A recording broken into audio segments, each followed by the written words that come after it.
and welcome to another episode with me, Seema Pateel. And in today's episode, we are talking all about how to create your lead magnet that'll lead your ideal clients to your offer.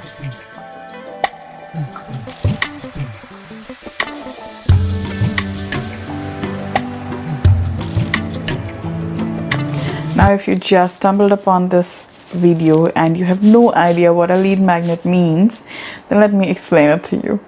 A lead magnet or a freebie or an opt-in is the term that online business owners especially use to refer to the thing that provides a lot of value to your ideal clients, your audiences, in exchange for their email.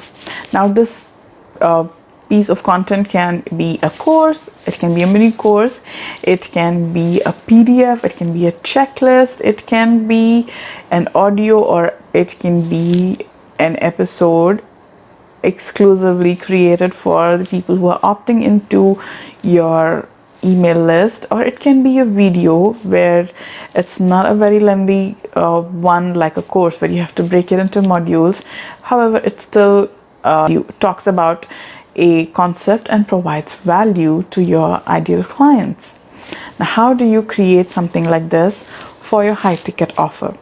If you don't know how to create a high ticket offer or what a high ticket offer is, I recommend you go through my video here. I'll link it in the description as well, where I talk all about how to craft your high ticket offer. And today we're going to make it easy for you to promote your high ticket offer by creating a freebie that is going to attract your ideal leads, I would say, rather than ideal clients, because an opt-in is just a way to filter out the people who are following you, probably, who are interested in your content. They read your blog posts, they listen to your podcast, but they are not your ideal clients, so they don't approach you. However, there are some people who do all of these, who are your ideal clients, but have a little bit of a hesitation to reach out to you, and providing a lead magnet that helps them feel a little bit more confident in you and in themselves is going to help them make the decision to work with you even easier. So when you think of creating an opt-in or a lead magnet for your high ticket offer, keep in mind it has just one job to do, and that is to help your lead or whoever downloads the opt-in make the decision of, is this offer valid or valuable to me or not? So your opt-in should always be tied in to your paid offer. Now, if you don't have a paid offer, I can understand, and there's no reason that you shouldn't build your email list. However, this video and all the suggestions in this video are for someone who already has crafted a high ticket offer. But don't worry, I still have some tips and tricks for you that you can use to start building an email list, and when you're ready for your offer, you will have an easier time or easier way to create an opt-in that leads your audience to self-identifying themselves or self-qualifying themselves into your future clients, potential clients, or someone who's not interested, who just follows you for whatever value that they are able to get from you. So what makes for a great opt-in? The very first thing, it's free.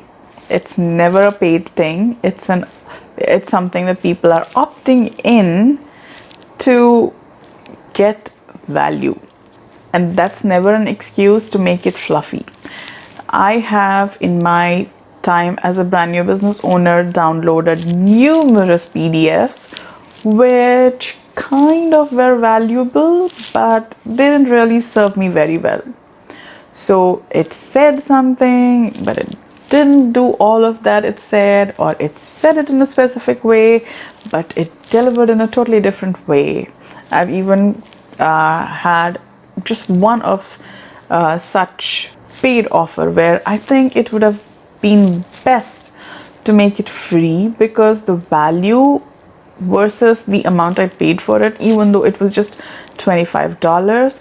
I didn't look at it as being valuable enough to be $25. I mean, I have bought a $7 or a $9 thing, and I have found immense value from it. Like, I would have paid $400 for it. I have found it that valuable. So make sure your free offer is not something that is just fluffy, that doesn't give the kind of value or the transformation that can make your potential ideal client believe that you're worth their money. So just because you're not charging for it, don't hold back on the value that you're providing. Don't hold back on the content. Share everything that is relevant to this particular thing that you're saying, the problem that you're trying to solve for your ideal clients, for which they have opted in. They've given you their email address. So make sure it is valuable. The second point ties in with the give a lot of value itself. Yes, just because it's free doesn't mean it should not be stuffed with value, and don't stuff it. I will get to that very soon. But yes, it should provide value. Now, think about it. If you are a done for you service provider, like a nutrition or meal plan coach, nutritionist who creates meal plan for your clients, how many people do you think are capable of following instructions in a PDF and transform their life from not so good to great? I doubt that there's just 1 or 2% of people who can actually do that, and those are the only people who will not buy from you just because they got it free. But the rest of the 98% people do not have that willpower or discipline or consistency that's needed to implement whatever you give away for free. Even if you give the entire meal plan, I doubt that most of the people will implement it consistently. So don't hesitate to provide value. Make sure that when they get your free offer, they should feel so confident in your paid offer. They should think that if this is for free, I don't know what's in the paid content. There's no way I cannot opt for it. So that is how valuable your free offer should be. It's in the end, it's an offer. Though there is no monetary exchange, it is still an offer that you're putting out, and they are accepting from you. The third thing is to make sure that your offer ties back into your paid offer. I know that I've already covered this, but it is just as important to repeat, because if it's not tying into what you offer, whether it's high ticket offer or whether it's the niche or the skills that you have, if it's not tying in, then they get value, understandable, but they don't have a reason to come back to you. So give them a reason to come back to you. And the easiest way is to make sure that your free offer ties into your paid offers. If you don't have a paid offer yet, then don't worry. Just make sure that it is still relevant to the niche and the skills that your service provides. If you observe, even the food bloggers have opt-ins where they are sharing with you some recipes. Quite often it's just get the new recipe to your inbox, but there are smarter bloggers who do send out special recipes to your inbox only instead of putting it on their blog, and they don't always have something to sell. So it doesn't have to be anything complicated. Think about what is the one mindset shift that is going to help your potential clients want to become your clients or want your offer. Or think about what is the one objection that if you help them clear will make it easy for them to decide to go with the offer that you have. Lastly, your opt-in or lead magnet should provide just one and only one clear tip or a hack. It should not be a long drawn out course, though I don't have any objections to mini courses or 5-day challenges being an opt-in, but it should not be a really long drawn out course, because your intent is not to just give them value. It is for them to get over a hurdle that is stopping them from fixing the problem that your offer solves. So make sure that it is just one simple quick tip or a hack that you're providing to help them take that step, so they either realize that the offer that you have is something that they need and they need it urgently, or they realize that yes, they have this problem and they should be focusing on resolving it, and probably your offer is the most efficient way to do it. Your opt-in's job is to make them say yes to your offer, not overwhelm or confuse them with a ton of things that they should still do, or with a lot of steps that they are still falling behind.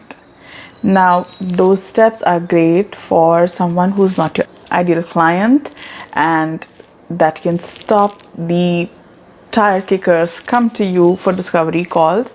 But for your ideal clients, this one step should be the reason where they say yes, this or the next step for me after this opt-in is to go to her to fix my bigger problem and just get done with it, or to say no, looks like I don't have that problem, I should probably focus on something else because that's really not my problem. So try to create that kind of a either mental shift, or just remove an objection that they have held in their mind, and make it easy for them to say yes.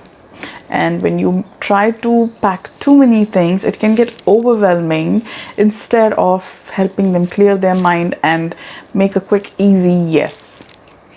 Please hit like if you found this video useful, and if you'd like to know how to use your content, that's what my next series is going to be. So hit subscribe and don't forget to click the notification icon, because the next series is all about creating content and how to create content and why to have content strategy, etc. Until next time, bye.